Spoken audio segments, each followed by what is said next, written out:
आज का टॉपिक है हमारा फील्ड के प्रोबेबिलिटी में फील्ड किसे कहते हैं। प्रोबेबिलिटी में फील्ड किसे कहते हैं। तो क्लास, ये एक क्लास होता है। किस चीज़ का क्लास होता है? Subset of you. यू क्या होता है? यू एक ग्राउंड सेट होता है, या अगर हम ये कहें कि यू सैम्पल स्पेस होता है, तो subset of a sample space is said to be a field. तो वो बनाता है क्या? फील्ड बनाता है। और इस फील्ड को हम डिनोटेड करते हैं इस नोटेशन से, तो उसको टा कहा जाता है। ये प्रोबेबिलिटी वाला टा नहीं है, ये जो टोपोलॉजी वाला टा है ना, ये वो टा नहीं है, ये प्रोबेबिलिटी वाला टा है जो डिनोट करता है किस चीज़ को? फील्ड को। तो इस फील्ड पर 3 कंडीशंस है। अगर ये टा इन 3 कंडीशनों को सेटिस्फाई करता है तो उस टा को हम कहेंगे कि ये क्या है? फील्ड है। सबसे पहली बात ये है कि टा नॉन एम्प्टी होना चाहिए, non empty subset of you होना चाहिए। दूसरी बात कि टा क्लोज्ड हो अंडर कंप्लीमेंटेशन। जब हम एक एलिमेंट लेंगे टा से और उस एलिमेंट का कंप्लीमेंट लेंगे तो वो भी टा में होना चाहिए। तीसरी बात, tau is closed under pairwise addition. जब हम 2 एलिमेंट्स टा से लेंगे और उसका सिर्फ 2 एलिमेंट्स की बात है यहाँ पर, और उसका हम यूनियन लेंगे तो वो भी किस चीज़ में बिलोंग करे? टा में बिलोंग करे। अगर ये 3 कंडीशन सेटिस्फाई करे एक subset of a sample space, तो हम उसको कहेंगे कि ये क्या है? ये फील्ड है। फिर इसके बाद है सिग्मा फील्ड।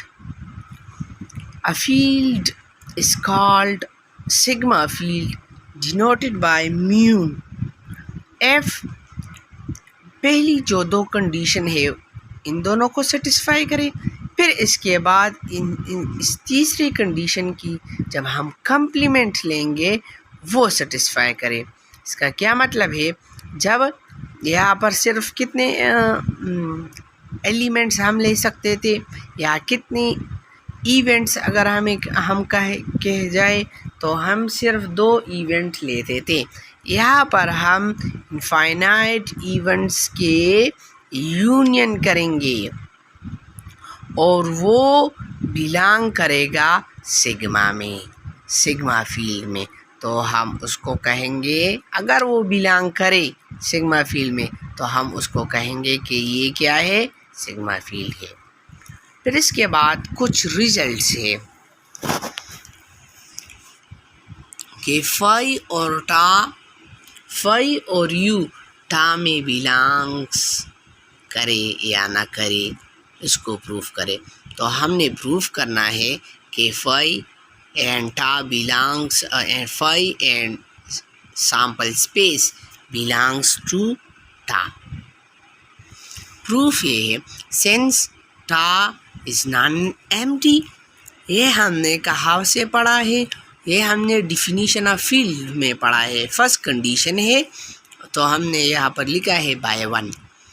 सो टा नॉन एम्प्टी हो गया, तो इसमें एक एलिमेंट होगा जिसको हमने डिनोट किया है ए से, कि एक एलिमेंट है वो बिलोंग कर रहा है टा में। फिर उसका कंप्लीमेंटेशन जब हम लेंगे तो वो भी टा में बिलोंग्स करेगा। क्यों? हमने पढ़ा है कि फील्ड में हर एलिमेंट का कंप्लीमेंट भी टा में बिलोंग करता है, बाय 2 हमने लिखा है। फिर जब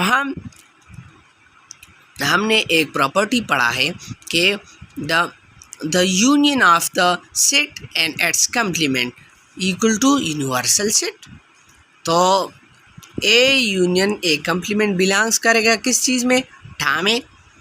तो जब ठा में बिलोंग कर रहा है तो ये किस प्रॉपर्टी की बुनियाद पर हमने यू को ठा में बिलोंग किया है, तो ये हमने by property third pairwise union. Under pairwise union जब हम दो एलिमेंट्स का यूनियन लेंगे तो वो भी ठा में बिलोंग्स करेगा।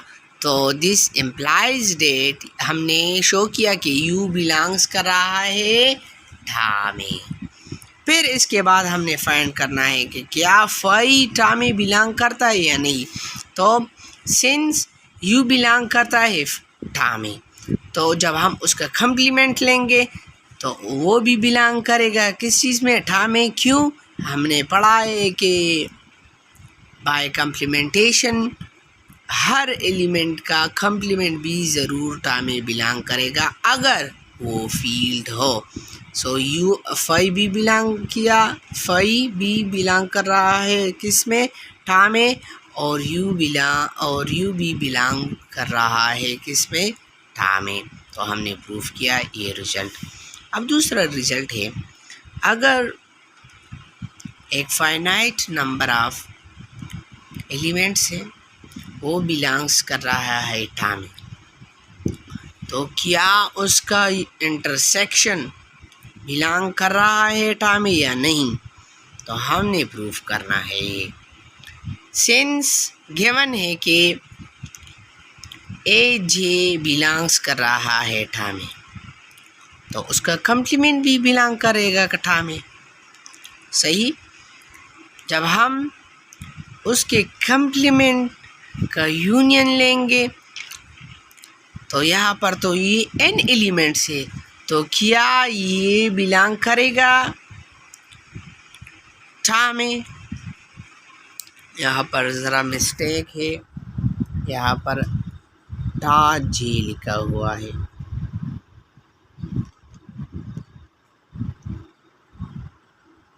तो हम इसको किस तरह प्रूफ करेंगे, हमें पता है कि यहाँ पर कितने एलिमेंट्स है, यहाँ पर n एलिमेंट्स है। तो हम दो दो के पेयर्स पहले करेंगे, यूनियन लेंगे, उस यूनियन के फिर तीसरे नंबर के साथ यूनियन लेंगे तो उससे एक पेयर बन जाएगा। फिर इन तीनों के से जब एक पेयर बना हुआ है इसको फिर चौथे से यूनियन लेंगे। तो इस तरह हम इशू करेंगे, हम दो दो के यूनियंस लेंगे और वो बिलोंग्स करेगा किस चीज़ में, ठा में। तो हमने फाइंड किया कि union of the complement of the A j belongs कर रहा है किस में, ठा में। तो हम बाय डी मॉर्गन्स लॉ इसको इस तरह लिख सकते हैं कि यूनियन को चेंज करो इंटरसेक्शन में और कम्प्लीमेंट के को ले लो होल। फिर इसके बाद ये भी जब ये नंबर बिलोंग कर रहा है ठा में तो ये भी ज़रूर ठा में बिलोंग्स करेगा। क्यों, क्योंकि यहाँ पर इक्वलिटी साइन है। जब हम उसका दोबारा कम्प्लीमेंट लेंगे बाय 2 तो वो भी ज़रूर ठा में बिलोंग करेगा। कम्प्लीमेंट के ऊपर आया हुआ है तो intersection of A j belongs किया किस चीज़ में, ठा में। तो हमने ये भी प्रूफ किया कि जब finite number of elements belong कर रहा है ठा में तो उसका इंटरसेक्शन भी बिलोंग्स करेगा किस चीज़ में, ठा में। फिर कुछ एग्जाम्पल्स है फील्ड के। यहाँ पर एक ठा है, इसमें सिर्फ 2 एलिमेंट्स है, एक फाई है और एक सैम्पल स्पेस है। तो इसको क्या कहा जाता है, ट्रिवियल फील्ड। अगर हम इस पर सारी कंडीशन अप्लाई करेंगे तो ये सबसे पहले नॉन एम्प्टी है। दूसरी बात, जब हम उसका कम्प्लीमेंट लेंगे तो उसके कम्प्लीमेंट से उसका कम्प्लीमेंट भी बिलोंग करेगा किस चीज़ में, ठा में। जब हम उसका यूनियन लेंगे तो वो भी बिलोंग्स करेगा किस चीज़ में, ठा में। फिर इसके बाद दूसरा है कि all possible subset of the sample space, वो all possible subset of the sample space is a discrete field। तो हमने ये बिल्कुल इसी तरह कंसेप्ट है जिस तरह टोपोलॉजी में है। जब हम फाई और एस, ये तो था में ज़रूर बिलोंग करेगा, हमने पहले जो रिजल्ट पढ़ा था वहाँ पर। जब हम एक इवेंट लेंगे तो उसका कम्प्लीमेंट लेंगे बाय 2, वो कम्प्लीमेंट भी था में बिलोंग्स करेगा। सो ये भी एक फील्ड है। फिर इसके बाद है event. The elements of mu और sigma field are called events. जो सिग्मा फील्ड है उसके एलिमेंट्स को हम इवेंट कहेंगे, और ये जो सिग्मा या ये जो म्यू है वो इटसेल्फ एक इवेंट है किस चीज़ का, सिग्मा फील्ड का। फिर इसके बाद है definition of the probability of a field. Field में प्रोबेबिलिटी किसे कहते हैं? तो प्रोबेबिलिटी हम मेजर करते हैं पी, और पी क्या है, एक फंक्शन है, वो डिफाइन है सिग्मा फील्ड पर, और जो हमें दिया जाता है वो एक रियल नंबर है। तो हम डिफाइन करते हैं प्रोबेबिलिटी को। तो प्रोबेबिलिटी पर एक ख़ास किस्म के कंडीशन है। सबसे पहले प्रोबेबिलिटी नॉन ज़ीरो होना चाहिए। दूसरी बात कि प्रोबेबिलिटी सम ऑफ ऑल या सम ऑफ द या probability of the sample space वो हमेशा के लिए 1 होगा, और P इज़ सिग्मा एडेटिव। जितने भी इवेंट्स हैं जब हम उसको ऐड करेंगे तो एक कलेक्शन बनेगा, और जितने भी इवेंट्स है वो जब सारे डिसजॉइंट हो तो जब हम पहले उसकी यूनियन लेंगे फिर उसका प्रोबेबिलिटी लेंगे, वो हमेशा के लिए बराबर होगा समेशन। जब हम पहले उसके प्रोबेबिलिटी लेंगे फिर उसको सम करेंगे, हमेशा के लिए ये बराबर होगा।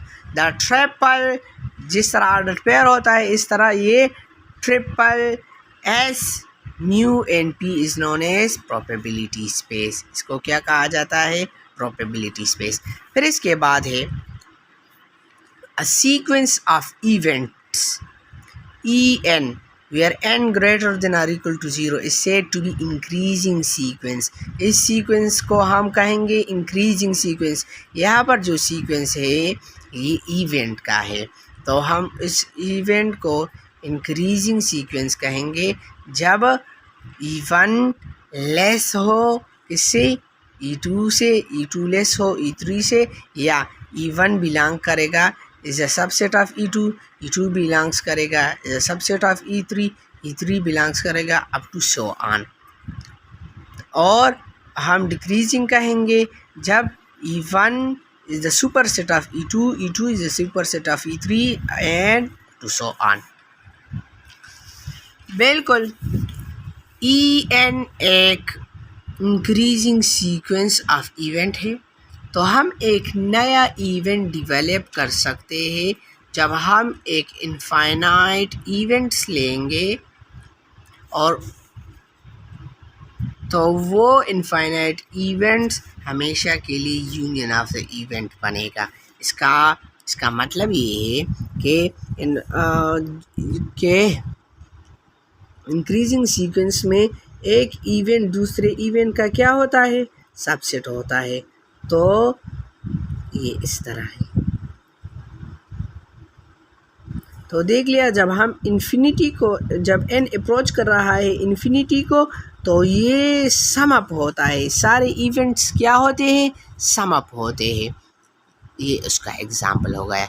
बिल्कुल इसी तरह अगर En एक डिक्रीजिंग सीक्वेंस है तो उसका जब हम n इवेंट्स, इनफाइनाइट इवेंट्स लेंगे तो वो एक इंटरसेक्शन होगा। क्या होगा, इंटरसेक्शन। क्यों? क्योंकि इवेंट्स जो है वो डिक्रीज़ हो रहा है। तो डिक्रीजिंग सीक्वेंस में हम कहते हैं कि E1 सुपर सेट होगा E2 का, तो E1 सुपर सेट होगा E2 का, मीन्स ये E1 है, फिर ये E2 है, फिर ये E3 है, अब 2। सो जब हम इन्फिनिटी पर जाएंगे तो हम उसका क्या लेंगे, intersection. It is end of the lecture.